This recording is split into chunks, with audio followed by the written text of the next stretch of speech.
Palak paneer curry చేస్తున్నాను. ఇదేంటంటే పాలకూర శుభ్రంగా క్లీన్ చేసేసుకొని దీన్ని కొద్దిగా వాటర్ వేసి కొద్దిగా బాయిల్ చేసిన తర్వాత ఇలా వడకట్టుకోవాలి. వడకట్టిన తర్వాత కొద్దిగా కూల్ వాటర్ వేయాలన్నమాట. కూల్ వాటర్ వేస్తే మనకి చల్లగా అవుతుంది, అంటే బాగుంటుంది అనమాట. అందుకని నెక్స్ట్ ఏంటంటే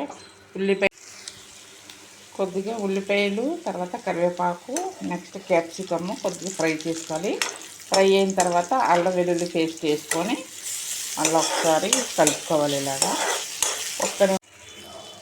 తర్వాత ఫ్రై అయిన తర్వాత కొద్దిగా కారము, సాల్టు, గరం మసాలా పౌడరు, ధనియాల పౌడర్ ఇవన్నీ వేయాలి. కొద్దిగా జీలకర్ర వేసుకోవాలి. ఎందుకంటే కొద్దిగా మనకి టేస్టీగా ఉంటుంది, అలాగే మనకి తినేది అరుగుదల అనేది ఉంటుంది అనమాట మనం తినేటప్పుడు. అందుకని జీలకర్ర వేసుకుంటే తాలింపు గింజలు అవాయిడ్ చేసేసి జీలకర్ర కొద్దిగా వేసుకోవాలి. ఇవన్నీ ఫ్రై అయిన తర్వాత పాలక్ పన్నీర్ వేయాలి.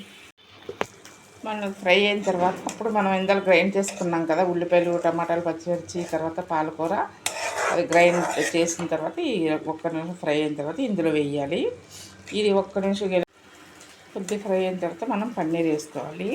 ఈ పన్నీర్ ఏంటంటే ఆయిల్లో ఫ్రై చేయకపోయినా పర్లేదు, ఎందుకంటే ఇలా అన్నా డైరెక్ట్గా వేసుకోవచ్చు. నేను ఇలా డైరెక్ట్గా చేసాను. ఇది ఏంటి కొన్నిది కాదు, నేను ఇంట్లో ఓన్గా తయారు చేసింది ఇది, అందుకే కొద్దిగా తక్కువ ఉన్నాయి. నెక్స్ట్ ఇది ఇలా ఒక్క నిమిషం ఇలా కలిపేసుకొని ఇది ఉడుకుతుంది కదా, ఉడికినప్పుడు మనం కొద్దిగా పెరుగు వేసుకోవాలి.